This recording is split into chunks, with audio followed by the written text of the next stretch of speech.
Kung seminar tayo ngayon at day 1 na tayo at dahil dyan naghihintay nga ako ng service dahil 5:30 daw ang aming call time. So ilang sandali lang nga ay dumating na yung aming service. Fast forward, nakarating nga kami dito sa aming location sa San Miguel Elementary School sa Magalang. Siyempre ang unang hahanapin natin ay yung attendance para alam nila na unang-una tayo at early bird talaga, di ba? Tingnan nyo naman, wala pang tao. Una talaga mapapansin mo sa school ay ang kalinis nila at ang kapreskuhan dahil sa puno ng almendras.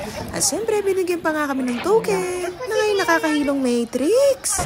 So, hayan po, di marami na mga teacher na dumarating para sa seminar. So, siyempre, mag-start na. Exactly 11 a.m. ay doon pa lang kami nakapag-merienda. Gutom na mga maring teacher nyo. Ayan nga, ang merienda namin, carbonara and bread. Alam niyo ba sa sobrang gutom ko ay isang lunok lang yan? Tignan niyo naman. O, diba, magic, butas ang lalagyan. Charis! Lagay ko na lang nga yung binigay nilang water dito sa aking tumbler para lang lumamig. And saya ako dyan kasi akala ko mag-aircon na. So, dumating na nga ang aming lunch. So, syempre, 1 p.m. na lang nga kami nakapag-lunch. Iyan nga ang aming lunch. Fast forward nga, hagardo na ang aking fest. Nandito nga kami sa 3rd floor. Dahil sa dami kong nakain, sumakit ang aking tiyan. Maba nga ako para magsiyat. Nakita ko na naman itong mga mahogany. Sana dito na lang kami, Charis, diba?